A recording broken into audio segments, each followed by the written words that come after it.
Mir media की तरफ से मैं हूं आपके साथ आयशा भट्ट और आज जानते हैं इमरान खान की ज़िंदगी के बारे में कुछ दिलचस्प वाक़यात। तो चलिए शुरू करते हैं। पाकिस्तान में आज तक किसी भी प्राइम मिनिस्टर ने फुल 5 ईयर टर्म्स कंप्लीट नहीं की।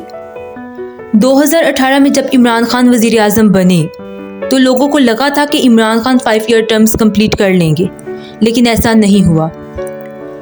2018 में जब पाकिस्तान में जनरल इलेक्शंस हुए तो इस वक्त 2 ट्रेडिशनल पार्टीज थीं, PMLN यानी कि पाकिस्तान मुस्लिम लीग नवाज, जिसको लीड कर रहे थे शहबाज शरीफ, और दूसरी तरफ थी PPP, पाकिस्तान पीपल्स पार्टी, और इसको लीड कर रहे थे बिलावल भुट्टो। लेकिन इन दोनों के अलावा एक तीसरी पार्टी भी कंटेस्ट कर रही थी और वो थी PTI, और इस पार्टी को लीड कर रहे थे इमरान खान। इमरान खान एक फेमस पाकिस्तानी क्रिकेटर जिन्होंने 1992 के क्रिकेट वर्ल्ड कप में पाकिस्तान को जीत दिलाई थी, और एक यही वर्ल्ड कप जो पाकिस्तान आज तक जीता है। 2018 के टाइम की अगर पॉलिटिकल सिचुएशन देखी जाए तो उस वक्त 2 ट्रेडिशनल पार्टीज़ पर नेपोटिज्म का इल्ज़ाम लगा था। नवाज शरीफ को 2017 में PM की पोस्ट से हटा दिया गया, उन पर पनामा पेपर लीक्स के करप्शन एलिगेशंस लगे थे। इनके अलावा कई और करप्शन केसेस भी चल रहे थे। जुलाई 2018 में इन्हें 10 साल जेल की सज़ा सुनाई गई। 6 महीने बाद इन्हें 7 साल इम्प्रिजनमेंट और $25 मिलियन का फ़ाइन, क्योंकि ये प्रूव नहीं कर पाए कि सऊदी अरेबिया में एक स्टील मिल की ओनरशिप इनके हाथ कैसे लगी। तो इन्हीं खबरों के बीच में खड़े हुए इमरान खान और अवाम से कहा, मुझे वोट दो, मैं प्रॉमिस करता हूँ कि कोई करप्शन नहीं, कोई नेपोटिज्म नहीं। बहुत से लोग पाकिस्तान में इमरान खान को एक आखिरी उम्मीद की तरह देख रहे थे। इमरान खान वैसे तो एक ऑक्सफोर्ड ग्रेजुएट रहे हैं, इन्होंने इंटरनेशनल क्रिकेट खेला है और इनकी 3 लव मैरिजेस भी हुई हैं। पहली मैरिज इनकी एक ब्रिटिश जेम्स गोल्डस्मिथ की बेटी के साथ हुई थी।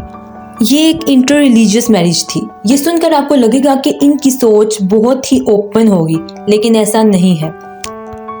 इमरान खान से पूछा गया कि क्या ये अहमदी मुस्लिम्स के राइट को सपोर्ट करते हैं, तो इन्होंने कहा ये नहीं मानते कि अहमदीज एक्चुअल में मुस्लिम हैं और ये इन्हें नॉन मुस्लिम कंसीडर करते हैं। पाकिस्तान का आर्टिकल 295C, जिसके अकॉर्डिंग डेथ पेनल्टी दी जानी चाहिए उन लोगों को जो प्रॉफिट मोहम्मद सल्लल्लाहु अलैहि वसल्लम को बदनाम करेंगे। और फिर इमरान खान ने राइट विंग जिंगोइस्टिक नेशनलिज्म का भी साथ दिया। नेशनलिज्म होता है कि अपने मुल्क से प्यार करना, और जिंगोइस्टिक नेशनलिज्म होगा कि किसी दूसरे मुल्क से नफरत करने लग जाना। और 2018 की कैंपेनिंग में इमरान खान की पार्टी ने भी ऐसे ही स्लोगन्स लगाए थे। मोदी का जो यार है गद्दार है। इन्होंने ये भी क्लेम किया था कि इंटरनेशनल इस्टेब्लिशमेंट और इंडिया साथ मिलकर काम कर रहे हैं शरीफ की पार्टी को जिताने में। लेकिन इसके बावजूद 2018 की जनरल इलेक्शन में इमरान खान की पार्टी PTI नंबर 1 पार्टी बनी। इन्हें 115 सीट्स मिली, जो कि 2013 की इलेक्शन के मुकाबले में 4 गुना ज़्यादा था। बहुत ही ज़बरदस्त परफॉर्मेंस। करप्शन और नेपोटिज्म की वजह से दोनों ट्रेडिशनल पार्टीज़ को एक बुरी हार का सामना करना पड़ा। शहबाज शरीफ की PMLN को 84 सीट्स मिली और तीसरी लाइन पर थी बिलावल भुट्टो जरदारी की PPT 56 सीट्स के साथ। ये सारी डिटेल्स आज की पॉलिटिकल स्टेट को समझने के लिए बहुत ही ज़्यादा अहम है।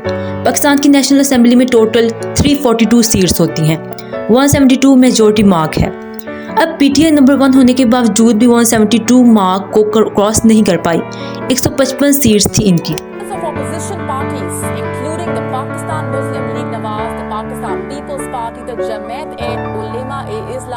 The Awami National Party and the Muttahida Majlis-e-Amal, all of them met on Monday to explore the possibility of Imran Khan ने कुछ छोटी पार्टीज और इंडिपेंडेंट के साथ मिलकर कोरिलेशन बनाई, जिसकी मदद से ये 178 सीट्स तक पहुंच गए। ऐसा करके इन्होंने गवर्नमेंट तो बना ली, लेकिन मेजॉरिटी मार्क्स से थोड़े से ही ऊपर थे। सिर्फ 6 सीट्स ज़्यादा थी, इतनी मजबूत गवर्नमेंट नहीं थी। 8 मार्च को अपोजिशन पार्टी के सीनियर लीडर्स ने नेशनल असेंबली में डिमांड की कि इमरान खान के खिलाफ एक लो कॉन्फिडेंस वोट होना चाहिए। असल में बात क्या है कि पिछले कुछ सालों में ऑलमोस्ट सारी अपोजिशन पार्टीज पाकिस्तान में एक साथ मिल गई थी। इन्होंने एक अलायंस बनाई, पाकिस्तान डेमोक्रेटिक मूवमेंट PDM के नाम से। ये अलायंस एक कैच ऑल कोलिशन है। इसमें हर तरह की पार्टीज हैं, लेफ्ट विंग से लेकर एक्सट्रीम राइट विंग तक। बलूचिस्तान नेशनल पार्टी है और नेशनल पार्टीज जैसी स्पीकर पार्टीज भी हैं, और जमात उलमा इस्लाम और जमात अहले हदीस जैसी रिलीजियस कंजर्वेटिव पार्टीज भी हैं। पश्तून मिली अवामी पार्टी एक ऐसी पार्टी जो डेमोक्रेटिक सोशलिज्म और मार्क्सिज्म की बात करती है, ये भी है, और पाकिस्तान मुस्लिम लीग नवाज जैसी पार्टीज जो फ्री मार्केट कैपिटलिज्म की बात करती हैं, ये भी हैं। इस अलायंस ने करीब 1.5 साल पहले से ही जॉइंट अपोजिशन रैलीज करना शुरू की थी। कुछ ऐसी प्रॉब्लम्स के बारे में बात करना शुरू की थी कि जो पाकिस्तान आज दिन तक फेस कर रहा है। नवाज शरीफ की बेटी मरियम नवाज ने रैलीज में कहा कि इमरान खान ने लोगों से जॉब छीन ली है, 2 दिन का खाना नहीं मिल रहा लोगों को। बिलावल भुट्टो जरदारी ने कहा कि पाकिस्तान के फार्मर्स भूखे हैं, पाकिस्तान का यूथ बहुत नाराज है। इन रैलीज में भीड़ बहुत ज़्यादा थी। Overall inflation, unemployment, power cut, businesses का बंद होना, ये सब मुद्दों को लेकर अपोजिशन इमरान खान की गवर्नमेंट के खिलाफ थी। फिर मार्च 2021 में पाकिस्तान के फाइनेंस मिनिस्टर अब्दुल हफीज़ शेख अपनी सेनेट की सीट से हार गए और जीता कौन? पीडीएम की कोऑर्डिनेट यूसुफ रज़ा गिलानी, जो कि पाकिस्तान के फॉर्मर पीएम भी रह चुके हैं। तो ये चीज़ एक बहुत बड़ा झटका था इमरान खान की गवर्नमेंट को। इसी चीज़ को लेकर अब अपोजिशन ने आवाज़ उठाई कि इमरान खान को अब रिज़ाइन कर देना चाहिए। नेशनल असेंबली का कॉन्फिडेंस लूज़ कर चुके हैं अब इमरान खान। ऐसा होता देखकर एक्चुअली में इमरान खान ने एक वॉलंटरी वोट ऑफ कॉन्फिडेंस किया नेशनल असेंबली में, यानी पार्लियामेंट से कहा कि सब वोट करो, देखते हैं कि मेरी गवर्नमेंट अभी भी बनी रहेगी या नहीं, मेजॉरिटी एमएनएस मेरे साथ हैं या नहीं। जब ये वोटिंग हुई तो इमरान खान ने 178 वोट्स के साथ अपनी मेजॉरिटी प्रूव कर दिखाई। ये क्लियर हो गया कि जितने भी एमएनएस के साथ इमरान खान ने अपनी गवर्नमेंट बनाई थी वो सब अभी भी इमरान खान को सपोर्ट कर रहे हैं। लेकिन अब 1 साल बाद आए हैं तो पासा पलट चुका है। इस बार इमरान खान नहीं बल्कि अपोजिशन ने डिमांड की कि वोट ऑफ कॉन्फिडेंस कराए जाएं। ये डिमांड इन्होंने 8 मार्च को की थी। फिर 10 मार्च को क्या हुआ कि इस्लामाबाद में पुलिस ने पार्लियामेंट लॉगर्स में रेड मार दिया। अपोजिशन पॉलिटिशियंस को खींच कर ले जाया गया और इन्हें अरेस्ट किया गया। इस इंसिडेंट्स को लेकर अपोजिशन ने गवर्नमेंट के खिलाफ आवाज़ उठाई। पाकिस्तान के इंटीरियर मिनिस्टर का कहना था कि ये चीज़ करना ज़रूरी थी क्योंकि अपोजिशन के लोग भीड़ को लेकर आ रहे थे पार्लियामेंट में। इन्होंने कहा JULF एक्चुअल में 70 वर्कर्स को लेकर आई थी। इसी के बीच पाकिस्तान की आर्मी, इसका एक बहुत बड़ा इन्फ्लुएंस रहता है पाकिस्तान की पॉलिटिक्स के ऊपर। पाकिस्तानी आर्मी ने इस सिचुएशन को देखकर कहा कि हम न्यूट्रल रहेंगे, हम किसी की भी साइड नहीं लेंगे। तो इमरान खान बहुत गुस्सा हुए इस चीज़ को देखकर। उन्होंने कहा कि बस जानवर ही न्यूट्रल रहते हैं। और ये एक बड़ा झटका था इमरान खान को, क्योंकि माना जाता था कि वो पाकिस्तान आर्मी और ISI की हेल्प से ही पावर में रह रहे हैं और अपोजिशन को चेक में रख रहे हैं। फिर 18 मार्च को एक बड़ा झटका लगा इमरान खान को। उनके खुद के ही पार्टी मेंबर्स रिवॉल्ट करने लगे उनके खिलाफ। PTI के एक रेबल MNA राजा रियाज ने जो न्यूज़ को बताया कि करीब 24 पॉलिटिशियंस PTI की पार्टी के तैयार हो चुके हैं अपनी पार्टी को छोड़ने को। इन्होंने बताया कि इनमें से काफ़ी पॉलिटिशियंस सिंध हाउस में बैठे हैं। राजा ने कहा कि वो अपने प्राइम मिनिस्टर से बहुत नाराज़ हैं। उनकी कॉन्स्टिट्यूएंसी गैस शॉर्टेज चल रही थी और इसकी बात की थी और उसको एड्रेस करने के लिए कुछ नहीं किया गया। और ये सब सुनकर इमरान खान ने जवाब में कहा कि ये जो सिंध हाउस है जहाँ पर ये पॉलिटिशियंस रुके हुए हैं, ये हॉर्स ट्रेडिंग का एक सेंटर बन चुका है। जब ये चीज़ और लोगों तक फैली, जो इमरान खान के सपोर्टर्स हैं, PTI के पार्टी वर्कर्स हैं, वो भीड़ बनाकर सिंध हाउस तक इमरान खान की फेवर में नारे लगाने लगे। जो रेबल MNAs थे इन्हें कहा कि तुम लोग बिक गए हो। 20 मार्च को इमरान खान ने इन्हें ऑफ़र किया कि सारे के सारे वापस आ जाएं PTI पार्टी में, हम तुम्हें माफ़ कर देंगे। लेकिन 22 मार्च को इन रेबल MNAs ने इस माफ़ी को मानने से इनकार कर दिया, इस ऑफ़र को रिजेक्ट कर दिया।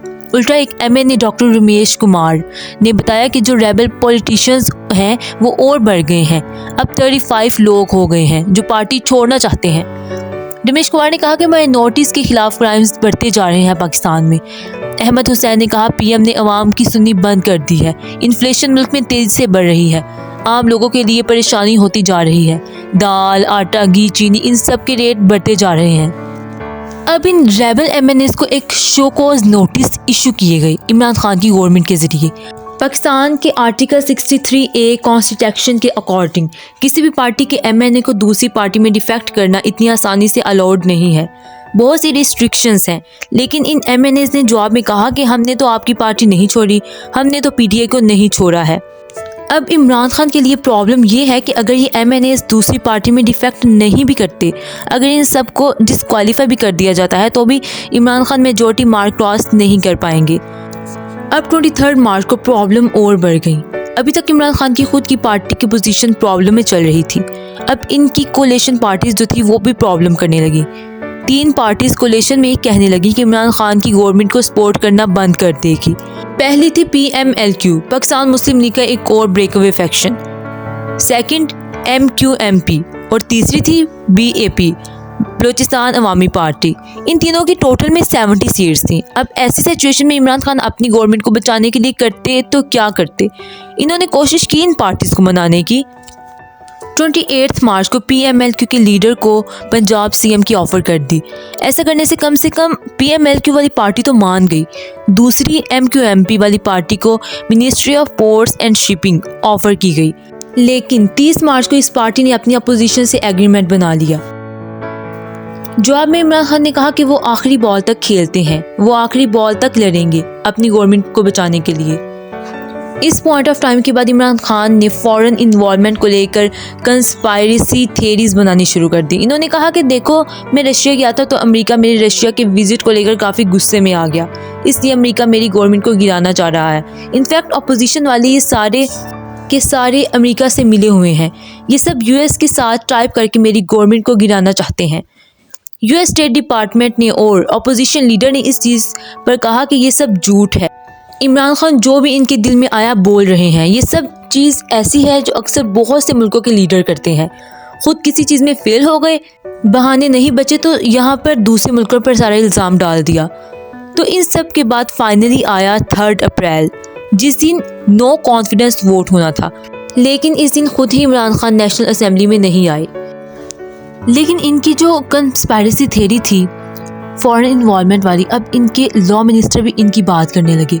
डिप्टी स्पीकर जो थे नेशनल असेंबली के, वो भी इन्हीं की पार्टी से थे। इन्होंने कहा कि भाई फॉरेन इन्वॉल्वमेंट हो रही है, इसके बेसिस पर अब हम नो कॉन्फिडेंस वोट नहीं कर सकते। इन्होंने पाकिस्तान के कॉन्स्टिट्यूशन का आर्टिकल 5 इन्वोक किया, जो कहता है कि यहाँ पर नो कॉन्फिडेंट वोट इलीगल है। फॉरेन पावर की इन्वॉल्वमेंट हो रही है, इसका वैसे भी अभी तक कोई ठोस सबूत नहीं था। 2 दिन बाद रिपोर्ट में आया कि दरअसल इस दिन नेशनल असेंबली में स्पीकर नहीं आए थे। ये चीज़ डिप्टी स्पीकर ने कही थी, और स्पीकर नहीं आए क्योंकि वो इस आर्टिकल 5 की रूलिंग की फेवर में नहीं थे। इस रूलिंग के बाद इमरान खान पाकिस्तान के प्रेसिडेंट आरिफ अलवी को एडवाइस किया कि वो सारी असेंबली को डिसॉल्व कर दें, दोबारा से इलेक्शन बुलाए जाएं। ऐसा होता देखकर पाकिस्तान की सुप्रीम कोर्ट की चीफ जस्टिस ने सो मोटो कोग्नाइजेंस लिया इस मैटर का, यानी खुद से इस इशू को सुप्रीम कोर्ट में लिया। यहाँ पर सुप्रीम कोर्ट ने तारीख पर तारीख नहीं दी। पाकिस्तान के सुप्रीम कोर्ट ने लाजवाब तरीके से इंडिपेंडेंस दिखाया जुडिशरी का। 7 अप्रैल को सुप्रीम कोर्ट के 5 जज बेंच ने एक अनन्यूमरियस वर्डिक्ट दिया। इन्होंने कहा कि इमरान खान की गवर्नमेंट ने जो किया है वो अनकॉन्स्टिट्यूशनल है। इस तरीके से नो कॉन्फिडेंस वोट को खारिज नहीं किया जा सकता। जो फ्रेश इलेक्शन यहाँ पर बुलाए जा रहे हैं, इन्हें नल एंड वॉइड डिक्लेयर करते हैं, और अपोजिशन पार्टीज जो कह रही हैं कि यहाँ पर नो कॉन्फिडेंस वोट होना चाहिए, वो सही है, इसकी परमिशन इन्हें दी जाती है। और फिर आया 9 अप्रैल, नो वोट ऑफ कॉन्फिडेंस का दिन। एज एक्सपेक्टेड इमरान खान की गवर्नमेंट ये वोट हार गई। 172 मेजॉरिटी मार्क था और अपोजिशन को 174 वोट्स मिल गए। एक इंटरेस्टिंग फैक्ट यहाँ पर, इमरान खान पाकिस्तान के पहले PM बन गए नो कॉन्फिडेंस वोट से हटाए जाने वाले। अब देखा जाए, PM को इसकी टर्म खत्म होने से पहले हटाना है तो कॉन्स्टिट्यूशनली कहा जाए तो ये इकलौता तरीका है PM को हटाने का। इसलिए एक तरीके से देखा जाए तो ये जो पाकिस्तान में पॉलिटिकल क्राइसिस हो रहे हैं, ये सब पाकिस्तान की डेमोक्रेसी के लिए एक अच्छी खबर है। यहाँ पर सुप्रीम कोर्ट इंडिपेंडेंटली एक्ट कर रहा है, आर्मी इंटरफेरेंस नहीं कर रही। अगर आपको हमारी वीडियो पसंद आई तो इसको लाइक करें, शेयर करें और सब्सक्राइब करें। शुक्रिया।